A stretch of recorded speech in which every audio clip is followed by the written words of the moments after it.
Seja muito bem-vindo ao podcast Na Saúde e na Doença. Meu nome é Rafael Monteiro, sou médico cirurgião vascular e hoje vamos falar sobre as doenças relacionadas à cirurgia da mão na parte da ortopedia. Convidado de hoje, o grande amigo, Dr. Diego Falcóquio. Já vou apresentar, já se liga aí, a gente deixou para vocês aí também ajudar para o Médicos Sem Fronteiras, se vocês puderem, sempre muito bem-vindo. Diego, obrigado demais por você estar aqui, cara, meu amigão, pô.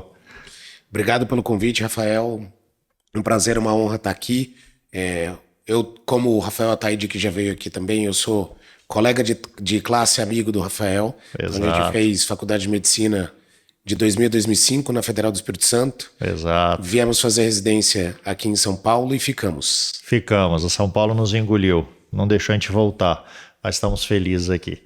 Bem, você é especialista na ortopedia e na cirurgia de mão, é isso mesmo? Isso. Então, para virar um médico cirurgião da mão, você faz 6 anos de medicina, 3 anos de ortopedia, ou 3 anos de cirurgia geral, 3 anos de cirurgia plástica e depois de cirurgia da mão. Então tem que ser ortopedista ou cirurgião plástico para fazer cirurgia da mão. Boa. Eu costumo brincar que meus colegas cirurgiões plásticos não fazem voto de pobreza depois de terminar a cirurgia plástica para fazer cirurgia da mão. Então fica para ortopedia. Hoje nós temos 3% da Sociedade Brasileira de Cirurgia da Mão composta por cirurgiões plásticos ainda. E em grande parte da Europa e dos Estados Unidos é mais ou menos dividido, meio a meio. Maravilha, maravilha. Agora, sobre as doenças da mão na parte ortopédica, né, da cirurgia da mão. Quais são as doenças mais comuns no seu consultório, no consultório desse especialista? Então, bom, vou começar fazendo um disclaimer, que é o cirurgião da mão ele foi criado para cuidar de tudo na mão. Então é um cirurgião regional. Então a gente cuida de dentro da mão, né? De cobertura cutânea, vaso, nervo, tendão, osso, músculo, tudo que tiver dentro da mão, do punho, do antebraço, a gente cuida. E essa especialidade foi criada na Segunda Guerra Mundial, porque a gente precisava de um cirurgião vascular para cuidar do vaso, um neurocirurgião para cuidar do nervo, um cirurgião plástico para cuidar da pele e tendão, ortopedista para cuidar do osso, tendão. Então imagina que era juntar essa quantidade de médico na sala para uma estrutura anatomicamente pequena, apesar de muito importante na parte funcional. As doenças mais comuns da cirurgia da mão do consultório são a síndrome do túnel do carpo, que é um formigamento, uma dormência que acontece na mão, no polegar, indicador, dedo médio, metade radial do dedo anelar. E essa é a área de inervação do nervo mediano. Ele fica apertado aqui no túnel do carpo, nessa região. Certo. E com isso, o paciente tem dentro do túnel do carpo um tendão para o polegar, 2 para cada um dos dedos longos, o flexor profundo e o superficial, mais o nervo mediano. À medida que os nervos, os tendões crescem de tamanho, eles espremem o nervo e falta oxigênio, falta sangue para o nervo, e daí ele começa a formigar, a adormecer, igual quando a gente senta em cima do pé. Então tem uma parte, inclusive, quando a gente solta, que é dolorosa esse formigamento, essa dormência do pé, né? Certo. Além disso, dedo em gatilho, as tendinites, o cisto sinovial, que são as bolinhas que surgem geralmente aqui no dorso do punho, mas pode ser palmar, pode ser no dorso da mão, pode ser nos dedos. Isso aí você tem uma paciente aqui na sala de espera aqui. É bastante comum mesmo, acontece no consultório. E as artroses, que costumam acometer ou após uma fratura, então uma artrose pós-traumática, ou em pacientes com um pouco mais de idade, que à medida que vai envelhecendo, eu brinco que eles vão gastando a articulação. E costumo dizer sempre que o carro fica velho com 5, 10 anos. A gente leva 60, 70, então a gente está no lucro. Perfeito, tá ótimo. Agora, uma das curiosidades da mão, que você falou que você cuida tudo aí da mão e tal, quando a gente olha a mão é tão pequenininha, né? Tem umas maiores, a minha é bem pequena, aliás. Só que são 25 ossos, a quantidade de tendão absurda, é uma circulação superficial profunda, é uma loucura, né? É muita informação. Foi outra necessidade de criar esse cirurgião regional por causa da anatomia complexa. E essa anatomia é tão complexa, né? Quando você trouxer os neurologistas aqui para conversar, neurocirurgiões, eles vão falar da representação da mão no cérebro.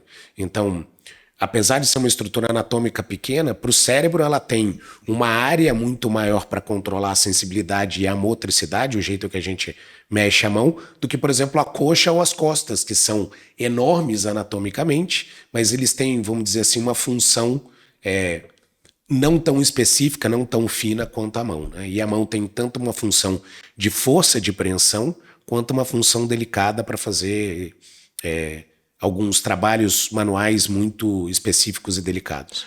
Você falou dessa sensibilidade, né? Obviamente a mão você não vai sentir nada com o pé, mas a mão você consegue bem, mais fácil. Agora, uma das coisas que você falou da pinça, né, e tudo mais, o dedão, né? A gente fala que o dedão talvez seja uma das partes mais importantes da mão. Para fins de medicina do trabalho, medicina legal, a gente considera que cada mão corresponde a 10% da função do corpo. Então, o sujeito que pede as duas mãos pede 20% da função. Isso para medicina legal. Para a vida, a gente perde muito mais do que 20%. Mas se você levar em consideração para a mesma medicina legal, cada dedo é responsável por 1%, a palma da mão por 1%, e o polegar é responsável, então, por metade 5%, dessa função. Entendi. Porque o polegar é o opositor, né? Então, oposição, quando a gente junta o dedão assim, a gente está fazendo uma adução do polegar. Quando a gente traz a unha paralela à palma da mão, isso chama oposição, junto com a cognição, é o que separa a gente dos primatas. Então, polegar opositor e a cognição. Temos muitas informações, professor, gostei. Agora, quais são os sintomas mais comuns que você recebe no seu consultório dentro dessas doenças? Vamos lá, começa com um paciente que tem formigamento, dormência, pinicação, queimação nas mãos. A síndrome compressiva mais comum do corpo humano é a síndrome do túnel do carpo, que comprime o nervo mediano aqui no punho, e ela chega a acometer até 20%, 30% da população em alguma época da vida. Ela é mais comum em mulheres após a menopausa, em pacientes que têm diabetes, em pacientes que têm alterações de funcionamento da tireoide, em pacientes que têm doenças de acúmulo, como sarcoidose e amiloidose, que são menos comuns. Sim. Mas, por exemplo, 1/6 da população vai quebrar o punho em alguma época da vida. E 15% desses pacientes vão ter uma síndrome do túnel do carpo por causa dessa fratura do punho. Acidente. Então, 2 a 3% da população vai ter síndrome do túnel do carpo pós-fratura do punho, pelo menos. E ao avançar dessa, é só isso que sente ou tem dor também? Então, começa com formigamento, dormência, mais comum durante a noite ou quando acorda de manhã. À medida que a doença avança, esse formigamento, essa dormência vão atravessando o dia. Tem paciente que sente muita dor, que é uma dor neuropática, uma dor que incomoda bastante. Tem paciente que tem pouca dor. Nos pacientes que têm diabetes ou que têm problemas de etilismo crônico, a gente tem que separar o que é, ou algumas doenças neurológicas, separar o que é dessas outras doenças e o que é da síndrome do túnel do carpo, que é muito difícil. E quando a gente começa a fazer o tratamento, os pacientes começam a melhorar. Outra coisa é que à medida que o paciente tem a compressão do nervo mediano no punho, ele vai ter uma alteração da motricidade. Então não é incomum o paciente reclamar de perda de força, e alguns pacientes eles fazem assim: Diego, agora eu estou soltando os objetos. E o que acontece? Enquanto você pega o objeto e olha para ele, você está consciente que está segurando o objeto. À medida que eu me distraio e falo com você, eu solto o objeto porque eu não tenho mais o tato para ele enviar para o meu cérebro o controle para segurar. Entendi. Com a motricidade. Então você não enxerga, você já não tem aquela certeza que está na sua mão, só o fato de você se distrair, você já não controla a força ali e você acaba às vezes correndo esse risco. Como você não está sentindo, o cérebro fala: para que ele está contraindo o músculo? Manda abrir a mão, então, e abre a mão e cai o objeto. E a síndrome do túnel do carpo, você falou do nervo mediano, que ele passa ali por esses tendões, não é um tendão só. Não, ele passa dentro de um canal ou de um túnel, que é formado 3/4 por ossos aqui no carpo. Então a gente tem 3/4 de osso aqui, e aqui na região da palma a gente vai ter o ligamento transverso do carpo. Tá. Dentro do canal do carpo vão passar então 10 estruturas. Um flexor longo do polegar, um flexor superficial e um profundo para cada dedo longo, e o nervo mediano que dá sensibilidade para o polegar, indicador, dedo médio, metade radial do dedo anelar, na parte palmar. Certo. Esses 2 dedos são inervados pelo nervo ulnar e o dorso da mão também. Então tomar cuidado que algumas vezes a gente tem uma outra síndrome compressiva. A segunda mais comum é a compressão do nervo ulnar aqui no cotovelo, e daí ela é mais comum em homens. E daí o paciente fala: doutor, eu tô com túnel do carpo, mas ele fala: só formiga, o mindinho e o dedo do lado. Então não é túnel do carpo. Não é a mesma coisa. Então a pessoa tiver sintomas nesses dedos para cá, possivelmente pode ser com túnel do carpo. Daqui para cá não é. Exato. E se ele sentir em tudo, pode ser mistura de fatores ou pode também não ser esse túnel do carpo? Pode ser túnel do carpo associado ao túnel cubital, pode ser uma compressão medular ou radicular na coluna cervical. Então, um dos principais diagnósticos diferenciais, né, as doenças que confundem com a síndrome do túnel do carpo é compressão do nervo no pescoço, ou compressão do mediano aqui no antebraço, ou uma compressão embaixo da clavícula, que é a síndrome do desfiladeiro torácico, que a gente divide com os nossos companheiros cirurgiões vasculares o diagnóstico. Pô, finalmente eu participei de um podcast meu aqui, pô. Obrigado por me introduzir aí na brincadeira. Mas uma das coisas do túnel do carpo, você falou, o nervo mediano ele é responsável só pela sensibilidade ou ele também ajuda na força? Ele ajuda na motricidade, então ele inerva alguns músculos antes de entrar no túnel do carpo, que são os músculos que dobram os dedos e o punho. E daí tem uma intersecção com o nervo ulnar, que inerva parte desses músculos. E na musculatura da palma da mão, ele vai inervar o abdutor curto, oponente e flexor curto do polegar, que vão fazer oposição, e vai inervar dois outros músculos, que são os lumbricais, que fazem esse movimento aqui do dedo de dobrar a metacarpo falângica com a interfalângica proximal estendida. Mas então ele pode ter diminuição de força pelo túnel do carpo, não só uma questão de sensibilidade, de estar sentindo. Pode ter diminuição de força. E quanto mais grave vai ficando a doença, maior a diminuição de força. Ela começa por um acometimento da sensibilidade sensitivo primeiro, depois o acometimento motor ou o acometimento de perda de força. E nos casos mais graves, Rafael, o paciente ele perde a sensibilidade a ponto de queimar a ponta do dedo e sentir o cheiro da queimadura sem sentir dor. Caraca. E tem uma atrofia, então um emagrecimento brutal da musculatura tenar, que é essa musculatura aqui no polegar. Exato, ela fica tanto tempo sem receber estímulo que ela faz uma atrofia. Então o músculo, para continuar com o trofismo, ele precisa de estímulo neurológico e estímulo de força. Ele não tendo esse estímulo, ele vai atrofiando, vai minguando. Pode chegar ao ponto da pessoa perder a força totalmente da mão, ficar meio que paralisada essa região? Para perder a força totalmente da mão, geralmente a gente tem uma lesão mista do nervo mediano com o nervo ulnar. E daí a mão fica nessa posição aqui. Entendi. Daí, porque o nervo ulnar, ele é quem vai dar mais força para a gente segurar os objetos grandes. Ele compensa essa falha, você não percebe tanto. O nervo mediano ajuda mais na força para segurar os objetos com a pinça trípode, né? Com polegar, indicador e dedo médio. Entendi. Então, para pegar o cafezinho ali, talvez seja mais difícil. E tem algum osso importante nessa região também que chame mais atenção? Então, o punho é formado por 15 ossos, mais os ossos da mão, né? E dentro do punho a gente tem a fratura mais comum do corpo humano. Então vamos lá. Quando a gente fala de câncer, a gente fala, o câncer mais comum, exceto o câncer de pele, né? A gente tira câncer de pele não, melanoma. É tão comum que ele está fora da estatística. Para as fraturas do corpo humano, as fraturas das falanges, dos ossos dos dedos, elas são tão comuns que a gente tira da estatística, principalmente da fratura da falange distal. Certo. E daí a fratura mais comum é a fratura do rádio distal, ou fratura do punho, que é o pessoal fala, a fratura do pulso. Né? Pulso tem que pulsar. Então a região anatômica é o punho. E dentro desses ossinhos pequenininhos que tem aqui nessa região, tem um osso muito famoso, que é o escafoide. O escafoide ele tem uma particularidade. Praticamente todas as estruturas do nosso corpo elas têm a vascularização da parte proximal para a parte distal, para a ponta do... o sangue sai do coração e vai para lá. Esse danado desse osso ele tem uma vascularização que entra pelo polo distal e vem para proximal. E volta. Por causa disso, as fraturas do polo mais proximal dele, mais perto do rádio, tem uma chance muito menor de consolidar. As do colo, da metade do osso, um pouco maior. E daí as da ponta do osso mais para frente, perto do polegar, perto do trapézio, que é o próximo osso do carpo, elas consolidam mais facilmente. Então esse é um osso que a gente toma muito cuidado com ele. No meu canal do YouTube e nos meus vídeos das mídias sociais, eu falo bastante sobre ele, sobre os cuidados que a gente tem. A gente tem que fazer um diagnóstico precoce da fratura do escafoide, deixar a imobilização pelo tempo correto, sem ficar trocando imobilização ou mexendo o punho, porque uma mínima mobilidade pode causar uma pseudartrose, que é o fato do osso não grudar. Certo. Às vezes a gente vai no pronto-socorro, tá com dor nessa região, faz o raio-x e ele vem normal. Tem uma danada de uma coisa que chama fratura oculta do osso escafoide.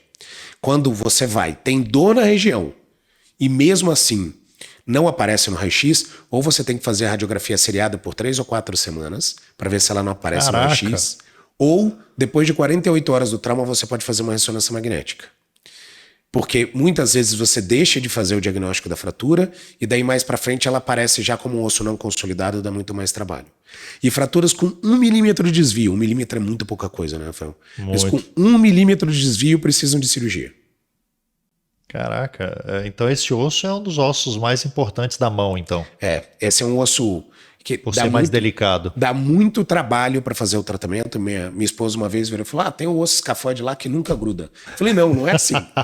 85 a 90% das vezes ele consolida se tratado direito. Mas, por exemplo, as fraturas da bordinha mais proximal, de tratamento não operatório, tem apenas 50% de chance de consolidação. Então essas fraturas a gente geralmente indica cirurgia. Se não consolidar, pode ser exato. Precisa da cirurgia, então. Exato. Então a gente vai indicar a cirurgia quando tem 1 milímetro de desvio, geralmente quando tem fratura do polo proximal, e quando depois de 2, 3 meses não consolidou, a gente também indica a cirurgia já de cara, não espera 6, 8 meses para indicar a cirurgia. Como é que é a forma mais comum de fratura desse osso aí? Queda com a mão espalmada. Certo. Mas, por exemplo, pode patinação, qualquer coisa semelhante.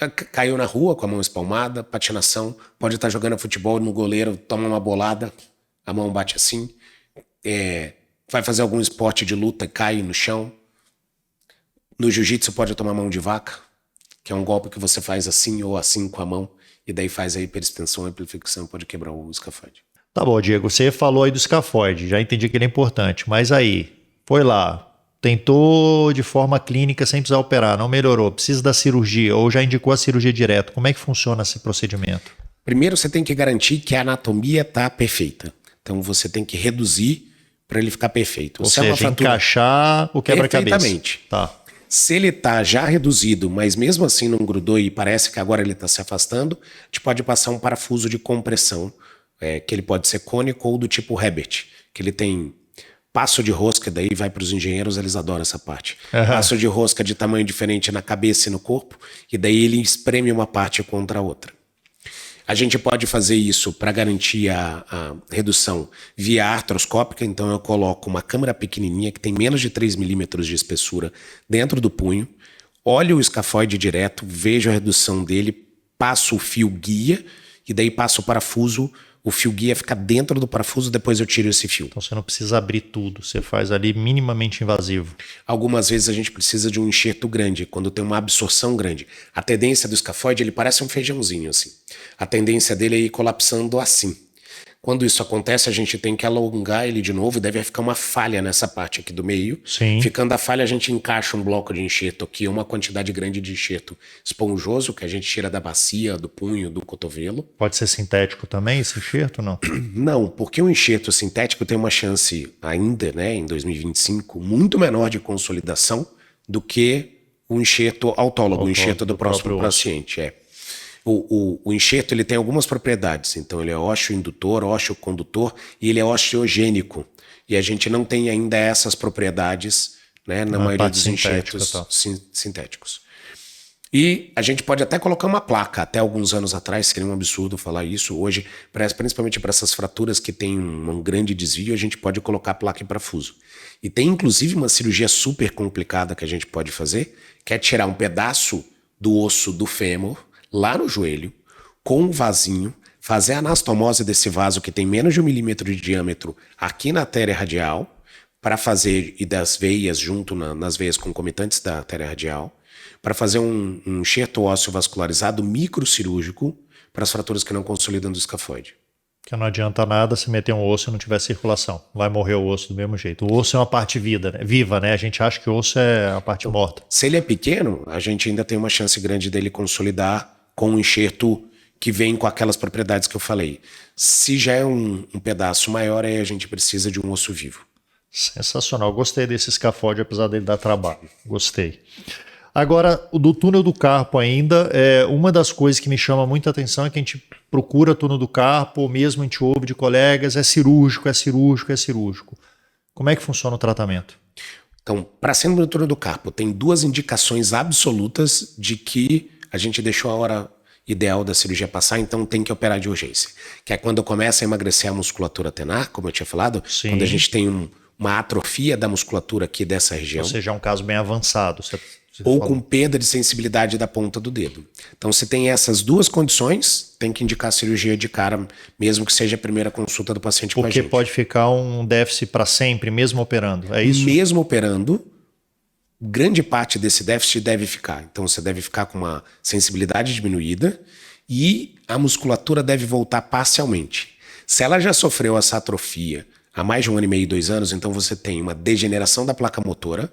Então imagina o seguinte, você tem a eletricidade vindo da rua e a lâmpada. A lâmpada é o músculo, a eletricidade é o nervo. Se eu não apertar o interruptor, a lâmpada não acende. Certo. Então é como se a placa motora é como se o interruptor estragasse. Estragou o interruptor, não adianta mais liberar o nervo para funcionar. Informação. Porque o músculo não vai voltar a funcionar, a lâmpada não vai voltar a acender. Entendi. Quando é a época ideal de indicar a cirurgia? Se você tem uma síndrome do túnel do carpo que te dá dormência todos os dias, principalmente se ela começou à noite, né? Dá dormência, perdão, todas as noites. E se ela começou a te dar dormência durante o dia também. Então, todo dia, você pega o celular para ligar para alguém, formiga a mão. Bota a mão no volante para dirigir, formiga a mão. Vai fazer qualquer coisa. Por que quando você levanta a mão, aumenta o formigamento? Porque você pede a força da gravidade de botar a mão para baixo. Então você precisa dessa gravidade te ajudar a empurrar o sangue para dentro do nervo para não formigar. E muitos pacientes acordam de madrugada e fazem assim com a mão para o lado de fora da cama. E dá uma melhoradinha. E dá uma melhorada, porque ele usa a gravidade e usa assim. Como é que é o tratamento? Fase aguda ou um paciente que tenha, vamos lá, menos de 3, 6 meses. Ele tem uma chance grande de melhorar. Se ele começar a usar uma munhequeira para dormir, então bota aquela talinha que tem um pedaço de plástico ou de metal aqui assim, fecha com velcro. Dos skatistas de antigamente, muito parecido. Exato. E que compra em farmácia, em loja de produto ortopédico, hoje em dia eu mando comprar na internet. Chega em um dia em casa. Usa todos os dias para dormir. Na época do inverno é mais fácil, na época do verão os pacientes reclamam mais por causa do calor, né? Faz um anti-inflamatório de longa duração. Eu gosto muito da betazona intramuscular, mas daí a gente tem problema com diabético, com paciente que tem glaucoma. Sim, é o corticóide, mas um belo remédio, com certeza. Gosto muito. E ele dura ele faz efeito durante um mês. E daí a gente pede para o paciente fazer alongamento e fazer mobilização neural, mobilização do nervo mediano. Então tem uns exercícios que a gente pode fazer para melhorar a excursão do nervo mediano dentro do túnel do carpo e diminuir o volume dos tendões. E daí fisioterapia ou terapia ocupacional. Não melhorou. A gente pode fazer uma infiltração, mas a infiltração que a gente faz com corticóide ao redor do nervo mediano, ela, pela literatura médica, tem 6 meses de duração. Depois disso, é muito comum que os sintomas voltem. Mas essa infiltração você faz várias vezes ou ela dura 6 meses? Ela dura 6 meses. Tá. E depois o paciente volta a ter sintoma. Mas você pode refazer se precisar. Mais uma vez, tem uma teoria de que quando a gente faz infiltrações repetitivas, então a gente não continua repetindo, que a gente cause ruptura dos tendões. Então você enfraquece o tendão, porque ele está inflamado, você tira a inflamação dele, ele cicatriza mais frágil e tem uma chance maior de romper. Beleza. Não melhorou, cirurgia, hein? Paciente que tem mais de 3 meses... ou 6 meses, depende da literatura, de formigamento tem menos chance do tratamento não operatório dar certo. Paciente que tem formigamento diurno tem mais chance de não dar certo. E os pacientes que na eletroneuromiografia, aquele exame que você bota uma agulha, dá um choquinho, bota uma agulha, dá um choquinho, os pacientes não gostam de fazer porque ele é dolorido. Mas hoje em dia a gente tem médicos muito bons para fazer esses exames com aparelhos mais modernos que acabam incomodando muito menos. Se deu de moderado para cima, a chance desse paciente ter que operar é grande. Se deu acentuado ou grave, provavelmente tem que operar mais precocemente. É uma cirurgia, então, que você está falando, não dá para esperar muita coisa também, né? Que você está falando 3 meses, 6 meses, não é aquela coisa que vão marcar para daqui a 2 meses. Não, até dá para você adiar um pouco a cirurgia, dependendo do que você tem no trabalho. Mas se você adiar o tratamento inicial conservador, o da tala, anti-inflamatório, fisioterapia, terapia ocupacional, aí você tem uma chance maior de acabar caindo na cirurgia. Então a cirurgia não exclui o tratamento como um todo. Não, só vai excluir naqueles 2 pacientes que eu te falei. Com anestesia da ponta do dedo e emagrecimento musculotenar. Esse a gente tem que indicar para cirurgia direta mesmo. Mas depois da cirurgia, provavelmente bastante fisioterapia para recuperação da força e tudo mais. Isso é uma coisa engraçada. Para os pacientes mais graves, principalmente aqueles que têm dor neuropática pela regeneração nervosa no pós-operatório, então, que tinham uma síndrome do túnel do carpo mais grave há mais tempo, eles vão precisar de reabilitação. Os pacientes que a gente opera o caso moderado, então caso que precisa de cirurgia, mas que a gente opera mais precocemente, eles têm uma chance enorme de não precisar de reabilitação no pós-operatório. Olha, eu sendo cancelado pelos fisioterapeutas e terapeutas ocupacionais. Mas não deixa de ser. Porque ele melhora sozinho. Exato. Né? E daí, eu costumo falar bem para os pacientes antes da cirurgia, eu falo assim, ao menor indício de que você está com dificuldade de se recuperar rápido, você vai fazer fisioterapia ou terapia ocupacional. Porque isso vai te ajudar muito. Agora, a maioria dos pacientes volta na primeira, segunda semana com mobilidade normal dos dedos, com uma mobilidade boa do punho já. E esses pacientes com um pouquinho sintoma, ele vem já sem aquela dormência, já aliviou, já resolveu. O sintoma noturno some no dia da cirurgia.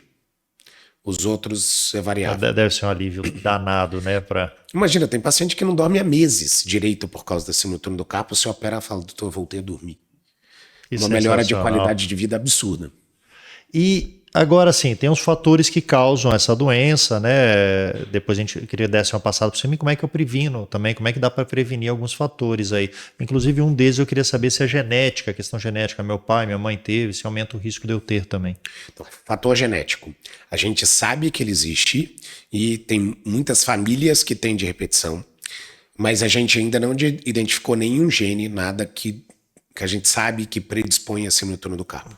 Tem uma doença genética que predispõe a síndrome compressiva, chama HNPP, que é uma doença hereditária que predispõe a neuropatias compressivas. Certo, mas não só do túnel do carpo. Não só do túnel do carpo. Mas a maioria dos pacientes, eles têm outros fatores de risco. Então, o triste é que a própria idade faz com que aumente o volume do tendão. Então, sabe quando a gente vê aquele senhorzinho, aquela senhorinha que começou a crescer a orelha, o nariz ficou mais comprido, de vez em quando até os dedos mais compridos. Eu acho que minha orelha e meu nariz já são grandes, não precisa crescer tanto. E aí esses pacientes, Rafael, eles têm um aumento de volume do tendão, então o próprio envelhecimento é um já fator vai crescer naturalmente. Tá. Mas o fator hormonal é muito importante. Então, a mulher próxima da menopausa e o homem perto da andropausa uns 10 anos depois da mulher. Então, é uma fase, vamos dizer assim, que aumenta muito a chance de ter síndrome noturna do carpo. Hipotireoidismo, né, diminuição da função da tireoide, diabetes mellitus, obesidade.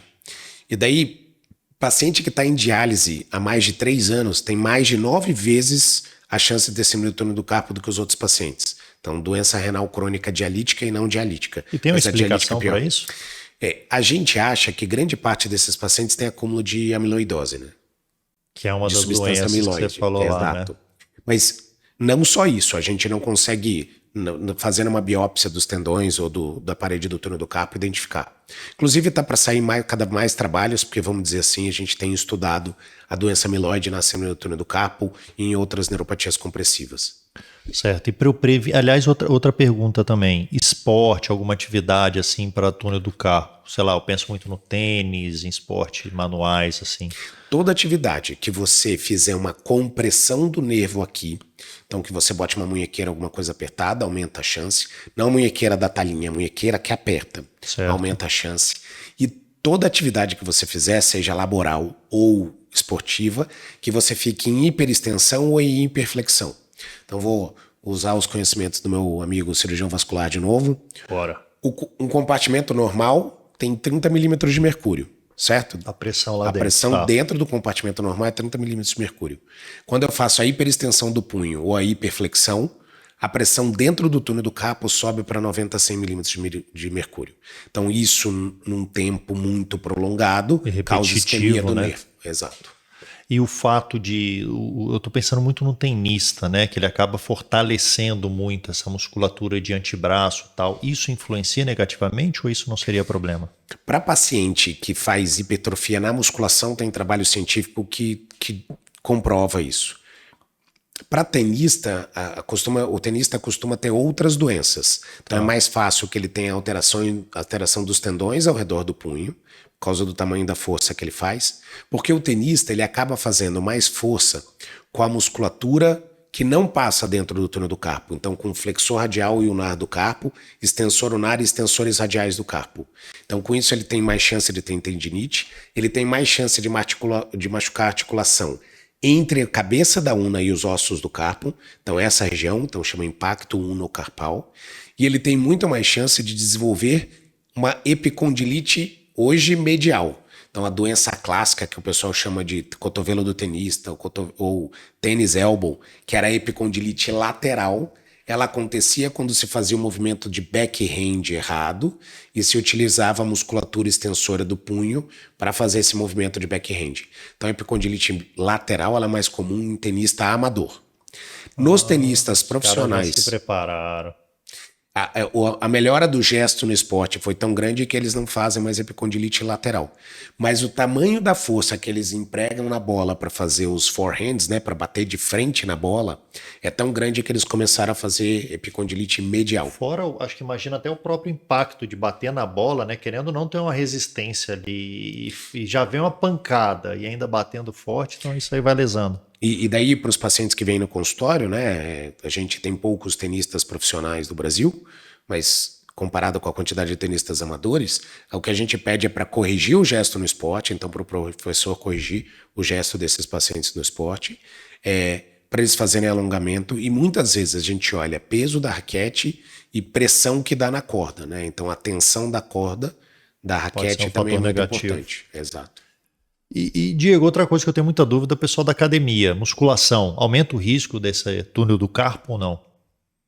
A musculação em si aumenta o risco a depender do tamanho e da hipertrofia que o paciente faz, ou se o paciente passa muito tempo na academia em hiperextensão ou hiperflexão do punho.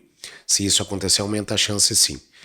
Mas a musculação é uma lesão de baixo índice de lesão, porque geralmente as lesões acontecem com os acidentes e a musculação é uma atividade física, vamos dizer, que tem um baixo índice de acidentes. Por exemplo, se a gente comparar com atividade física com bola, como o futebol, apesar de ser jogado com os pés, traz bastante lesão das mãos. Basquete, vôlei, bastante lesão das mãos. Luta, principalmente luta que a gente chama de striker, né? Então, quando tem soco ou tapa ou bate assim, tem uma chance muito grande de lesão das mãos. Os grapplers, né, que são as lutas pegadas, agarradas, tem teoricamente uma chance menor, mas tem bastante lesão de dedo, principalmente no judô e no jiu-jitsu, porque agarra no kimono o dedo e acaba rodando o dedo e fazendo a fratura. Muitas vezes bate a pontinha do dedo e o dedo perde a capacidade de esticar depois, que chama dedo em martelo. Então a chance de lesão no esporte é relativamente alta.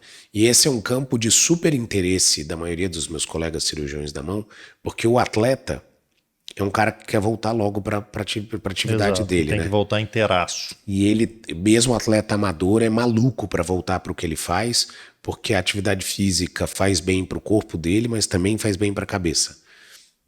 Então isso é impressionante, Rafael. E vamos seguir agora nos temas. Você falou do que eu entendi alguma coisa. Agora o dedo e gatilho eu já não entendo quase nada. O que é o dedo e gatilho? No dedo em gatilho, lembra que eu falei que a gente tinha 9 tendões, 9 cordas que passavam dentro do túnel do carpo? Certo. Então, o polegar tem uma corda dessa, um tendão, e cada um dos outros dedos tem 2. Quando esses tendões, ou o tendão, no caso do polegar, vai entrar no dedo mais ou menos nessa região, que corresponde à cabeça do metacarpal, a cabeça desse osso aqui, mas na parte palmar, ela tem uma área apertadinha por onde o tendão passa. Se o tendão inflamar, aumentar de volume, ele vai causar um travamento. O que acontece? De novo, diabetes, doença renal dialítica ou não dialítica, hipotireoidismo, doença de acúmulo, obesidade. Tô aprendendo, vai. Todas essas doenças elas vão aumentar o volume do tendão. Só que o espaço pelo qual o tendão entra no dedo não aumenta de tamanho junto. Então a gente tem um aumento de conteúdo sem aumento de continente. Né? Volta lá para a matemática base, lembra? Do circlinho, conteúdo e continente. Então, e daí o que acontece? Eu costumo comparar o dedo com uma vara de pescar. Então você tem um molinete aqui embaixo, a linha vai até a ponta da vara e daí você arremessa a linha.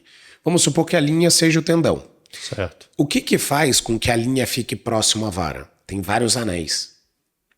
Então é como se a linha aumentasse tanto de tamanho que na hora de passar dentro desse anel, ela passasse com dificuldade. Quanto mais dificuldade ela passa, mais inflamação neste túnel ela produz. Né? Um túnel biológico. Aumentou o volume do tendão. inflamou o túnel diminui ainda mais de tamanho. Certo. E daí, na hora de passar o tendão aumentado de volume, ele vai entrar e voltar.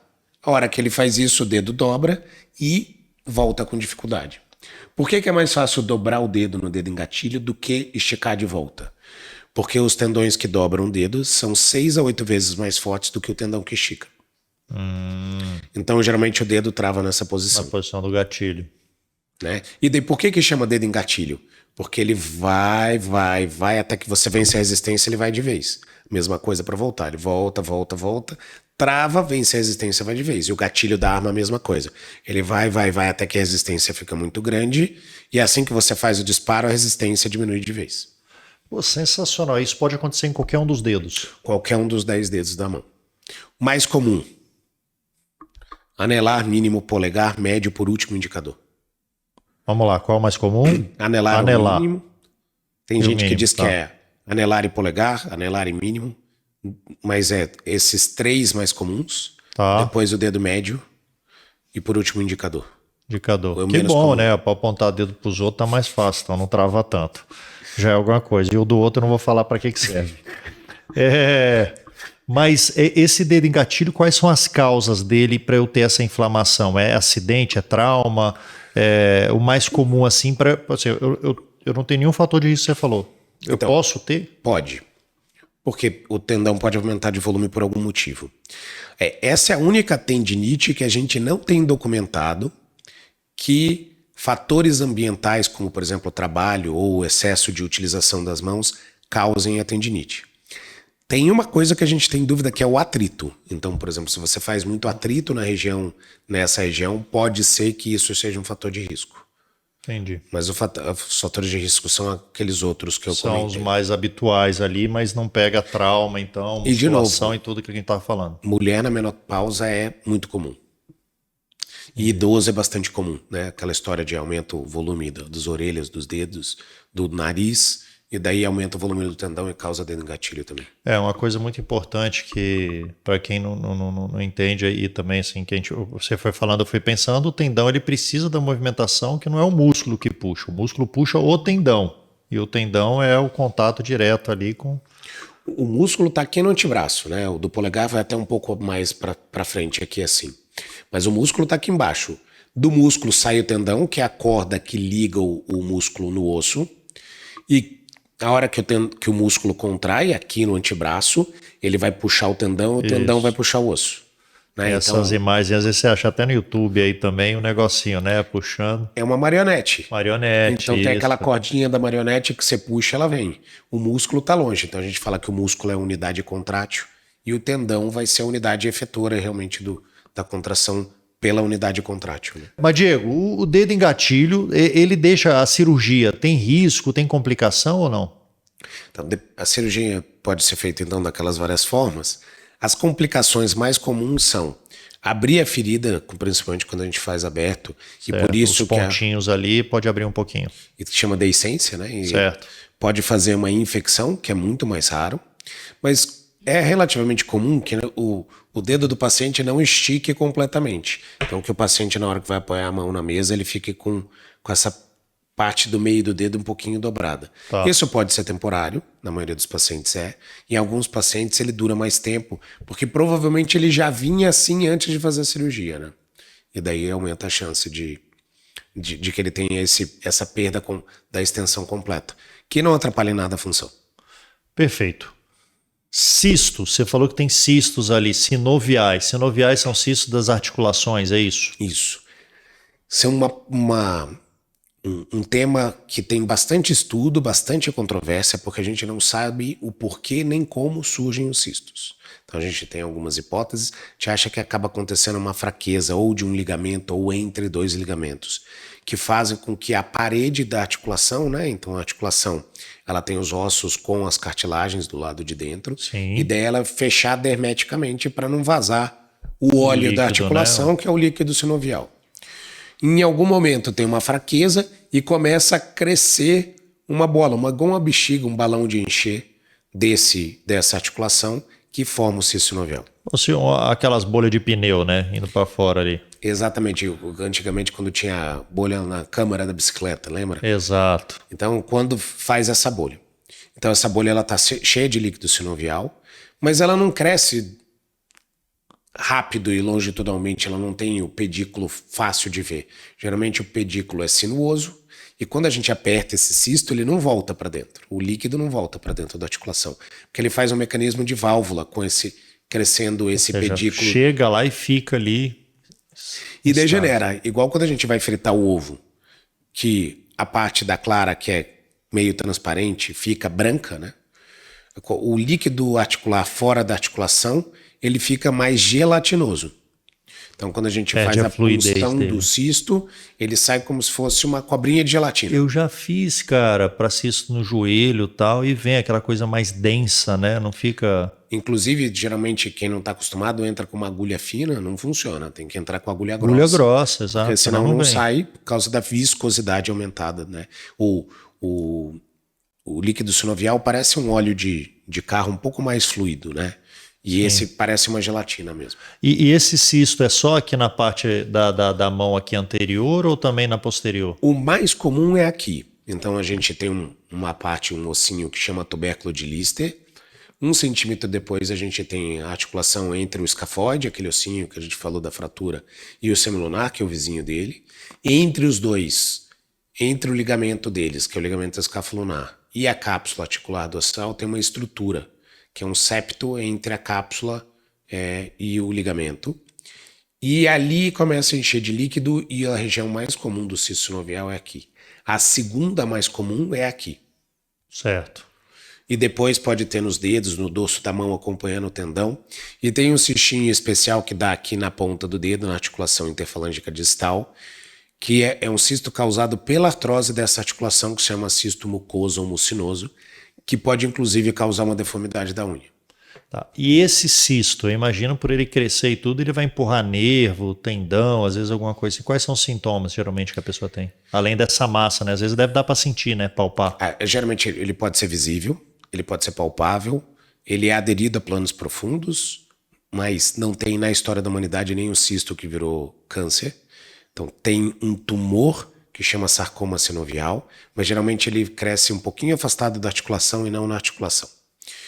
E os pacientes, principalmente quando o cisto está pequeno e começando a crescer nessa região dorsal, eles sentem bastante dor. Depois, quando ele está maior, a dor incomoda mais para apoiar a mão, assim. Costumo brincar, imagina que você botasse uma bolinha de gude dentro da articulação e fosse tentar apoiar, por isso que dói, né? Faz esse efeito de massa lá dentro. E alguns pacientes, inclusive, têm perda de força. Eu tive um cisto sinovial dorsal bem pequenininho, que era difícil de palpar, não dava para ver. E ele, durante uns 2 anos, umas 2 vezes por ano, ele me incomodou. Mas daí incomodava até quando a gente vai operar, que a gente pega a tesoura para fazer divulsão do tecido, assim, né? A hora que abria, assim, doía para burro aqui. E depois, um dia eu tava falando com o paciente no consultório, falando, eu tenho. Falei, eu acho que eu não tenho mais, porque não dói mais para apertar e faz um tempo que não dói para abrir a mão. Você tá falando de dor e tal, já tô com uma dorzinha aqui. Eu imagino que o pessoal em casa também já tá sentindo uma dorzinha em algum lugar, tá aparecendo, cara, porque é uma área muito sensível, né? E que a gente usa muito, né? Demais, é o tempo inteiro. E esses cistos, quais são as causas habituais dele? Assim, tem alguma causa, trauma, nada? Então, tem paciente que relata que ele apareceu depois de um trauma. E daí a gente não sabe se ele já estava lá e o paciente não tinha percebido e notou por causa do trauma, ou se ele realmente apareceu por trauma, mas bem documentado de aparecer por trauma, não. Tá, então não vai ter uma prevenção muito clara desse cisto também. Não. E ele dá em dona de casa, em trabalhador braçal, em criança e adolescente. Em A médico. paciente mais nova que eu operei tinha 11 anos de idade. Uau, jovem demais. E de vez em quando aparece uma senhorinha de 70 no consultório também com... E a cirurgia e o tratamento? É sempre cirúrgico? Então, se não incomoda, nem funcionalmente, principalmente, nem esteticamente, a gente não faz nada. Se ele incomoda esteticamente, geralmente a gente tenta fazer a punção, ou se ele tem tamanho suficiente mesmo, se ele atrapalha a função, a gente tenta fazer uma punção. Qual é o problema da punção do cisto? Ela tem 60% a 70% de chance de recidiva, quer dizer... Dois Melhora. terços dos pacientes que têm cisto sinovial, a gente drena o cisto e o paciente volta a crescer o cisto. Ele pode voltar menor, com menos dor, e a gente acabar evitando o tratamento cirúrgico, mas a chance de voltar é grande. Quando a gente faz a cirurgia, a gente pode fazer a cirurgia de forma aberta. Então, eu faço um corte em cima do cisto, tiro o cisto, vou lá na cápsula, faço um buraquinho na cápsula e deixo esse buraquinho aberto. Ou eu posso fazer ela de forma artroscópica. E daí, fazendo de forma artroscópica, eu entro de novo com uma camerinha com 3 milímetros de diâmetro, entro dentro do punho e como o cisto de dentro para fora e não de fora para dentro. Literatura. Hoje, a gente fez um trabalho científico lá na Santa Casa de São Paulo e que a gente fez uma meta-análise. Então, a gente pegou os estudos científicos importantes e avaliou. Fazendo esses estudos científicos, a gente identificou uma disparidade na literatura. Nos estudos que é feito só o tratamento por artroscopia ou só o tratamento aberto, o tratamento artroscópico pareceu melhor. Nos estudos comparativos, que são só 3 e não tem nem 300 pacientes quando somados, Muito aí pouco parece ainda, né? que aberto é melhor. Então a gente precisa de mais estudo comparando o tratamento aberto com o artroscópico. Mas o pra saber resultado qual é dos melhor. dois é bom. É bom, com 94 a 97% de chance de bom resultado. Então o melhor ali é um pouquinho melhor também, né? Porque o melhor que isso é 100%. E não existe 100% em medicina. Não existe 100% em medicina. E agora falando de outro tema aí que é muito comum no corpo inteiro que a gente ouve é a tendinite. É muito comum também nessa região de mão ou não?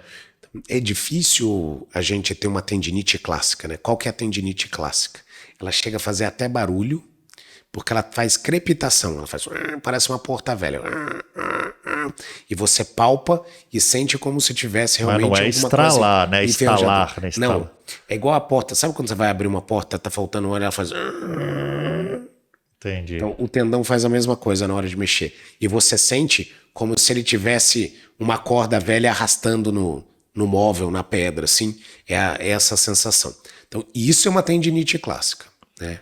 E daí tem uma classificação científica para tendinite, tendinose, tenossinovite, tenovaginite. Então, tem uma classificação enorme para isso. Certo. As tendinites mais comuns, elas têm uma vermelhidão, o paciente tem dor, e algumas vezes elas não aparecem nem no ultrassom. Das tendinites que a gente trata no consultório, a mais comum chama tenossinovite ou tenovaginite de De Quervain, que foi um cirurgião suíço que descreveu, que é uma tendinite que acontece aqui nessa região, em cima do xiloide do no rádio, meio da mão aqui. na direção do polegar, Na aqui, lateral, ó. né? Mas... Na lateral radial, né? Na direção do polegar. Certo. E ela acontece no primeiro compartimento extensor, que abriga 2 tendões. O abdutor longo do polegar, então, que faz a abertura do primeiro metacarpal, Tá. e o extensor curto do polegar, que estende a metacarpofalângica do polegar. Basicamente, é a comunicação com a mão e o logo depois aqui. E essa tenossinovite de Quervain, ela tem algumas características, ela é comum principalmente em quem faz força com o punho dobrado e o polegar aberto. Você pensa em alguma época da vida que a pessoa fica assim? Cara, eu durmo assim às vezes. Não é muito bom. Mas quando a gente tem filho pequeno, geralmente a gente segura a criança assim. Né? Verdade, cara. E daí, se você somar com a ação da prolactina na mulher, que é o hormônio que faz produzir o leite, eu falo isso pro Rafael, eu sinto até vergonha, porque ele é muito melhor de medicina do que eu. Para com isso. E aí, quando a gente faz isso na mulher que está com a prolactina, que o tendão já está aumentado de volume, então a gente faz uma tenossinovite e uma tenovaginite de Quervain, que a época mais comum de acontecer na vida é no puerpério. Então é logo depois da mulher ganhar neném. E o que ela sente? Sente uma dor absurda nessa região. E o teste, que a gente tem várias variações dele, mas que seria juntar o dedão na palma da mão, esticar o cotovelo e dobrar o punho para baixo. Se você fizer, dói dos dois lados, né? Mas você vai ver que dói mais do lado dominante, faz dos dois ao mesmo tempo. Dói mais na mão que você escreve e opera, né? Sem dúvida. Mas a dor é desproporcional. Geralmente a pessoa não consegue nem vir para cá. É uma dor muito grande. E fica um aumento de volume, de vez em quando faz um cisto no primeiro compartimento. Então, o primeiro compartimento é como se fosse o caminho do dedo engatilho, só que aqui no punho com os tendões extensores. São 6 compartimentos. E daí tem uma dor nesse compartimento. Então essa é a tenossinovite de Quervain. E ela pode acontecer em pacientes com problemas ocupacionais. Então se o paciente trabalha assim, punho fletido e polegar aberto tem. Sabe em quem tem incomodado bastante? Diga, não faço ideia, cara. Eu tô tentando pensar aqui enquanto você fala. Celularzinho aqui. Então você pega o celular, dobra, principalmente se você usa com uma mão só, você dobra o punho, Ó, o fica olhando usando o videogame aqui, polegar. hein? O videogame, geralmente o paciente joga com o punho em extensão. Você Tá. encaixa no controle e joga assim, né? Não assim. Mas o celular você vai olhar deitado na cama, assim. Você fica de bruço na cama, assim. E principalmente você vai rodando o feed, Sempre o dedão. assim, ou digitando com o dedão. Então tem bastante chance de acontecer. Tem até uma expressão que chama WhatsAppnite, que é a tendinite Do relacionada WhatsApp. ao uso do WhatsApp. Que Então, o legal, cara. paciente que usa muito, e daí quando você está trabalhando no computador, se você está sentado direito, né? Então, qual que é a posição ergonômica ideal? 2 pés apoiados no chão, cotovelo fletido, joelho fletido 90 graus, quadril 90 graus, metade das costas apoiada na cadeira.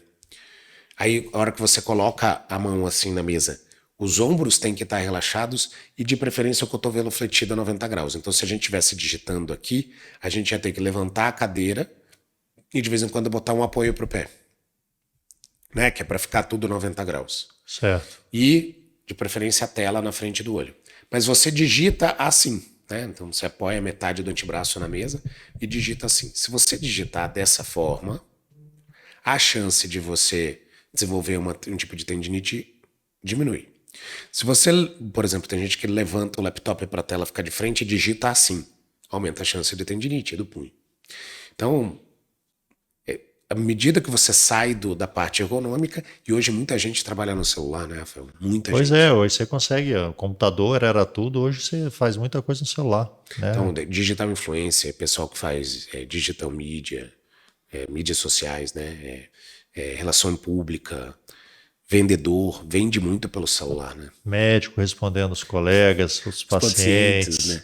Não, mas eu acho que a gente ainda sofre menos com a digitação do que É esses porque a outros gente é ruim profissionais. nisso. Não, porque a gente tem que parar para atender o paciente, né? E eu atender o paciente geralmente é de Eu frente. sou analógico, pô. Isso aqui pra mim já não é o habitual. Eu já sofro. Eu vou digitando tudo errado. Eu demoro pra digitar. Mas e você prefere mandar áudio ou mandar por escrito? Eu adoro mandar áudio e odeio receber áudio. Acho que como todo mundo.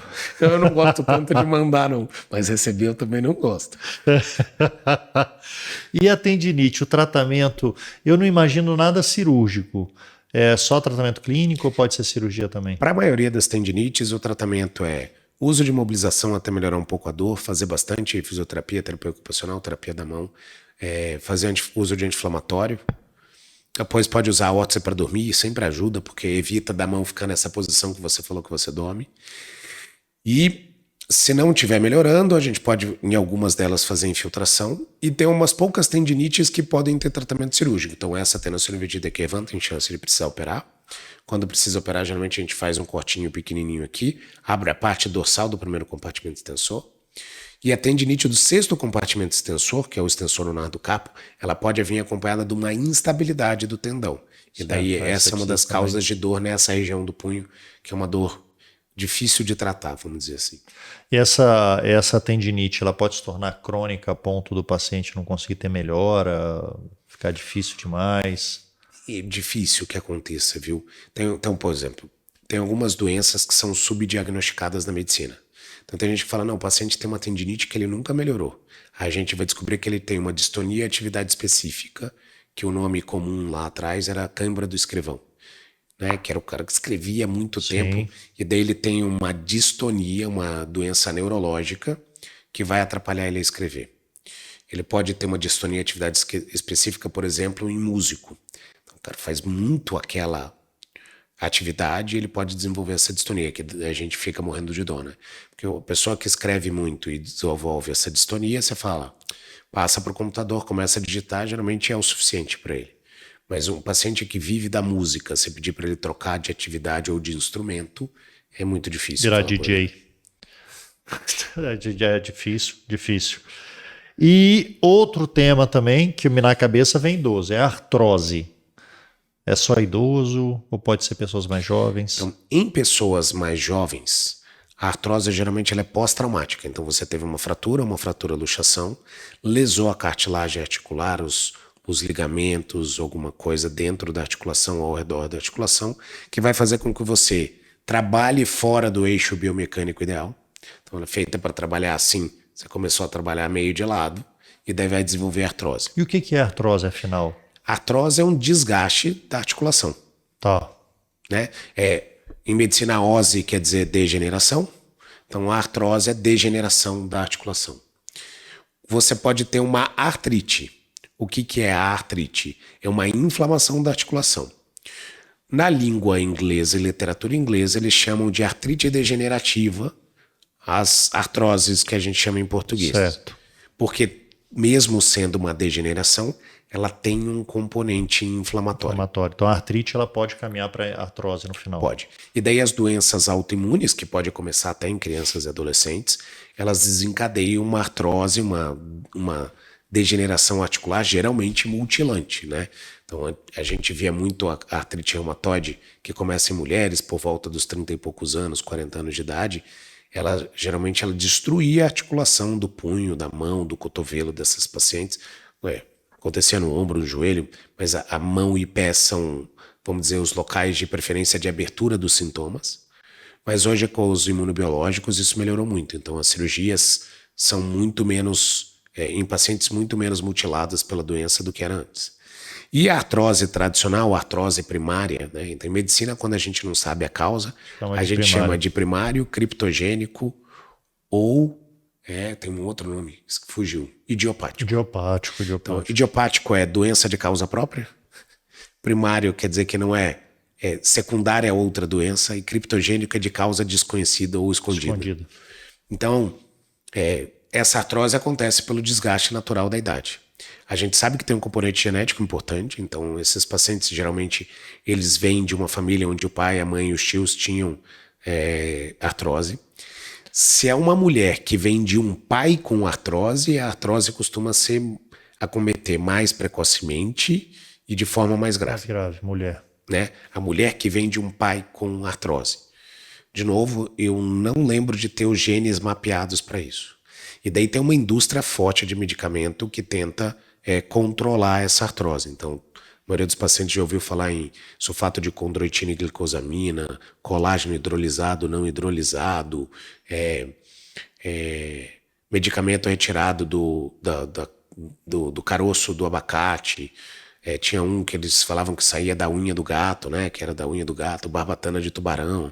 Sim, verdade. E nenhum desses medicamentos para as mãos tem benefício em se utilizar de longo prazo. Então a gente pode utilizar alguns medicamentos, por exemplo, cúrcuma, de longo prazo, porque teoricamente é um anti-inflamatório natural que vai diminuir a dor. Cúrcuma é fantástico, né, bicho?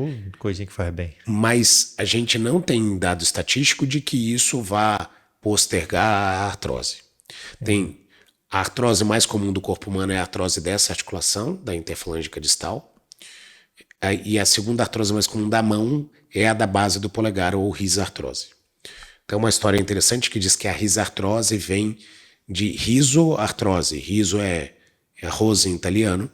Então, quando o médico que descreveu essa artrose, antes do advento da radiografia, que ele mexia no polegar, fazia... Ele falava que parecia que tinha grânulo de arroz dentro da articulação. Olha. Por isso, risartrose. Cultura. Que legal. E a risartrose, o tratamento da artrose da ponta do dedo. Isso. Aliás, essa artrose dá para ver porque incha o dedo, fica mais fácil de ver ou nem sempre? Vamos ver se a câmera consegue captar. Nesse dedinho aqui, eu tenho um iniciozinho de artrose. Então tem um aumento de volume aqui dos lados. Sim. Nos pacientes que têm uma artrose mais grave, ela começa a entortar a ponta do dedo. Pode ser um pouquinho para baixo, pode ser com rotação. E quando tem essa artrose da ponta do dedo, se ela tem uma deformidade leve e ela não incomoda o paciente, nada a fazer.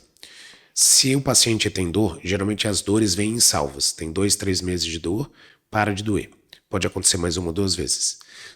Se no período de dor, você pode utilizar aquela pomada de diclofenaco, que é uma pomada que vai ter uma absorção pequena no organismo, mas que vai ajudar bastante aqui.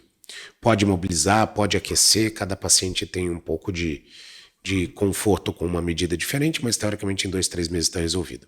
Se não resolver, a gente pode vir aqui raspar esses bicos de papagaio ao redor da articulação, os osteofitos, e travar a articulação do dedo. Se a gente fizer isso, daí em vez do paciente dobrar o dedo assim, ele vai dobrar os dedos que não têm artrodese, que é o nome de grudar a articulação, retos, e esse ele vai dobrar com a pontinha esticada, né?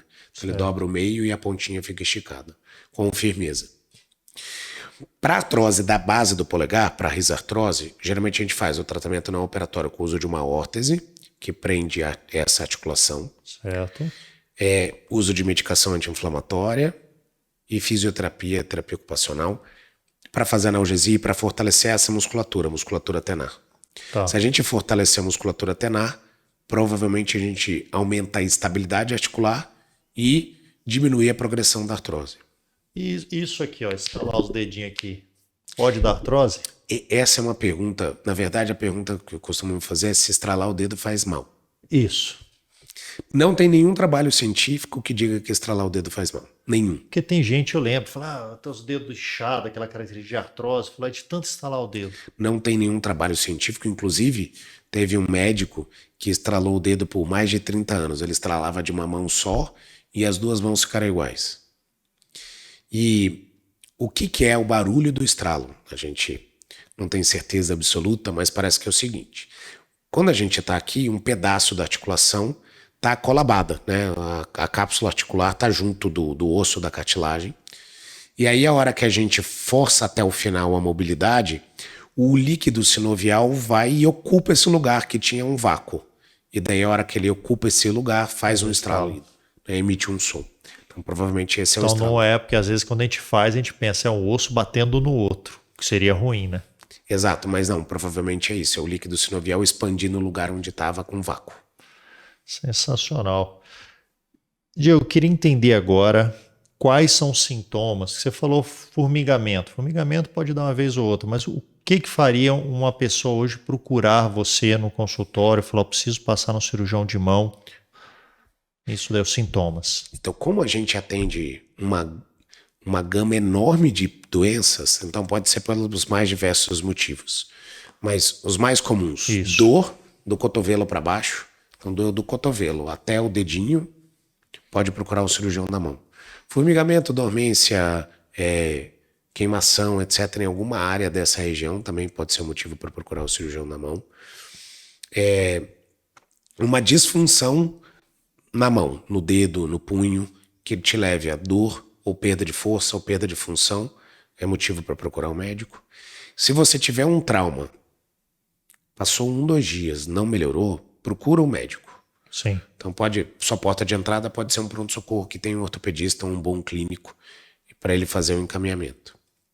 Aí tem algumas coisas interessantes. Você teve uma lesão cortante, então teve um corte em qualquer lugar, e tem uma disfunção depois desse corte, a gente tem que ficar atento ao que estava no caminho. Por exemplo, você teve um corte aqui assim, e depois disso parou de sentir uma borda do polegar. Você bate no corte e dá um choquinho que vai para lá.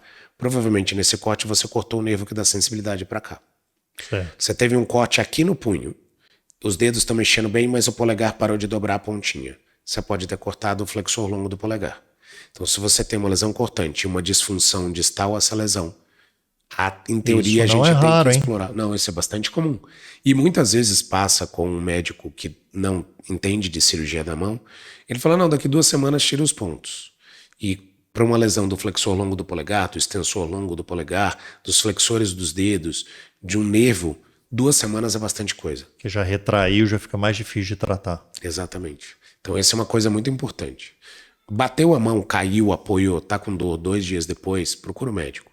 Porque várias lesões que a gente tem na mão, então, por exemplo, o dedo em martelo, né, que bateu o dedo, dobrou rápido, esticou rápido, e agora ele não tá mexendo bem a pontinha. O dedo em martelo tendíneo, 2 a 3 semanas depois da pontinha do dedo cair, não adianta mais tratar sem cirurgia, precisa de cirurgia. Então você sai de um tratamento não operatório para o tratamento cirúrgico. A fratura do escafoide que a gente tinha falado, você pode sair de um tratamento de usar uma tala, uma órtese durante 6 a 8 semanas. Tem que passar para a cirurgia complicada. Até. Que tem que tirar osso da bacia, etc. Então, doeu, tá doendo 1, 2 dias depois, procura a gente, procura cirurgião da mão, tá? Maravilha, acho que já está o recado dado. Queria que você falasse das suas redes sociais, que eu sei que você também tem seu canal do YouTube. Queria que você falasse para a galera aí poder acompanhar. Então eu tenho um canal no YouTube que chama Diego Falcocchio, Cirurgia da Mão, que então eu abordo todos esses temas que a gente falou aqui, mais um monte. Tá com mais de 200 vídeos já no canal. Então lá deve ter vídeo sobre quase tudo que vocês queiram tirar dúvida, tem algumas particularidades. Tem o Instagram, que é Diego Falcocchio, o TikTok é Diego Falcocchio, o LinkedIn Diego Falcocchio e acho que é só. Precisar à tua disposição, manda mensagem no direct, manda mensagem pro Rafael, ele me encontra também. Lá no nosso YouTube aqui, você já pode deixar aí comentário, se inscrever, lógico, é óbvio, e perguntar. Eu acho que não é porque o Rafael é meu amigo, eu já tinha elogiado isso para ele antes dele me convidar. Eu achei uma atitude muito legal de montar um podcast sobre doenças, sobre saúde. Saúde, isso mesmo. A gente veio hoje aqui, a gente falou sobre várias doenças, mas a nossa principal objetivo em medicina hoje é evitar que o paciente piore. Então, teve qualquer coisa, procura o médico. Depois dos 35, 40, passa no cardiologista, o homem urologista, a mulher ginecologista. Coloproctologista, tem muita coisa, né? Não tem jeito. Cabeça começou a ficar ruim, vai no psicólogo, no psiquiatra, também não deixa passar tempo. Então, assim, faça atividade física regular. Então, hoje a Organização Mundial de Saúde recomenda 150 minutos por semana de atividade física moderada. Pelo menos 2 vezes de musculação por semana, né? De musculação ou outra atividade física resistida, funcional, pilates, crossfit, pode ser qualquer um deles. Se alimente bem, evite gordura, evite exagerar no álcool. Qualquer dúvida, procure o médico. Depois dos 35, 40, procure mesmo o médico, faça seu controle anual. É o que tem mais chance de você viver muito e viver bem, né? É o mais importante, o bem-estar. Professor, a gente vai se ver tão logo de novo. Festa de 20 anos da galera lá de formados. Estamos ficando velho, galera. Estamos ficando velho, mas a gente está aqui para trazer tudo isso, com esse autoconhecimento de Diego Falcocchio aí, ortopedista, cirurgião da mão. Obrigado por ter chegado até aqui. Se inscreve, participa, pergunte. A gente está aqui para te ajudar. Grande beijo, galera. Valeu. Obrigado.